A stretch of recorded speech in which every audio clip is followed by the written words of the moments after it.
Kozhikode Koyilandy പുറക്കാമലയിൽ quarry വിരുദ്ധ സമരത്തിനിടെ 15-കാരനോട് പോലീസിന്റെ ക്രൂരത. കുട്ടിയെ വലിച്ചിഴച്ചു കൊണ്ടുപോകുന്ന ദൃശ്യങ്ങളാണ് ഇപ്പോൾ പുറത്തു വന്നിരിക്കുന്നത്. ഷഹീദ് വിവരങ്ങളുമായിട്ട്. ഷഹീദ്, ഇത് എപ്പോഴായിരുന്നു സംഭവം? ഈ കുട്ടിക്ക് എന്തെങ്കിലും പരിക്ക് പറ്റിയോ? എന്താണ് പോലീസ് നൽകുന്ന വിശദീകരണം? ദിവിഷ്, കോഴിക്കോട് കൊയിലാണ്ടി പുറക്കാമലയിൽ ഇന്നലെയാണ് ഈ സംഭവം ഉണ്ടായത്. അവിടെ ഒരു 12 വർഷത്തോളമായി ഒരു ക്വാറി പ്രവർത്തിക്കുന്നുണ്ട്. അത് പരിസ്ഥിതി പ്രശ്നങ്ങൾ ഉണ്ടാക്കുന്നുവെന്ന് കാണിച്ച് നാട്ടുകാർ പ്രക്ഷോഭത്തിലാണ്. ഇന്നലെയും സമാനമായ രീതിയിൽ ആളുകൾ അവിടെ സംഘടിച്ചെത്തിയിരുന്നു. ഇതിനിടയിലാണ് സംഭവ സ്ഥലത്തെത്തിയ ഒരു കുട്ടിയെയാണ് പോലീസ് വളഞ്ഞ് പിടിച്ച് കുട്ടിയെ വലിച്ചിഴച്ച് ബലം പ്രയോഗിച്ച് വാഹനത്തിലേക്ക്, പോലീസ് വാനിലേക്ക് കയറ്റിക്കൊണ്ടുപോകുന്ന ദൃശ്യങ്ങൾ വന്നത്. കുട്ടിയുടെ പ്രത്യേകിച്ച് അക്രമ സംഭവങ്ങളൊന്നും ചെയ്യുന്നതായി നമുക്കവിടെ കാണുന്നില്ല. നാട്ടുകാർ അവിടെ സംഘടിച്ചിട്ടുണ്ട്. അവർ പ്രതിഷേധ മുദ്രാവാക്യങ്ങളൊക്കെ മുഴക്കുന്നുണ്ട്. വൻ പോലീസ് സന്നാഹവും അവിടെ സ്ഥലത്തുണ്ടായിരുന്നു.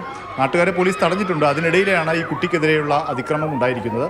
പോലീസ് വാഹനത്തിലേക്ക് കൊണ്ടുപോകുന്ന വഴിയും പോലീസ് വാഹനത്തിൽ വെച്ചുമൊക്കെ മർദ്ദിച്ചുവെന്നും ഇപ്പോൾ കുട്ടിയുടെ പിതാവൊക്കെ പരാതിപ്പെട്ടിട്ടുണ്ട്. മുഖ്യമന്ത്രിക്കും ബാലാവകാശ കമ്മീഷനുമൊക്കെ കുട്ടിയുടെ പിതാവ് പരാതി നൽകുമെന്ന് അറിയിച്ചിട്ടുണ്ട്.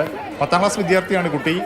ഇന്നലെ പരീക്ഷയുണ്ടായിരുന്നില്ല. ഇന്നിപ്പോൾ പരീക്ഷാ ഹാളിലേക്ക് പരീക്ഷ എഴുതാനായി പോയിരിക്കുകയാണ്. ശരീരമാസകലം വേദന ഉണ്ട് എന്നൊക്കെ കുട്ടി പരാതി പറയുന്നുണ്ട്.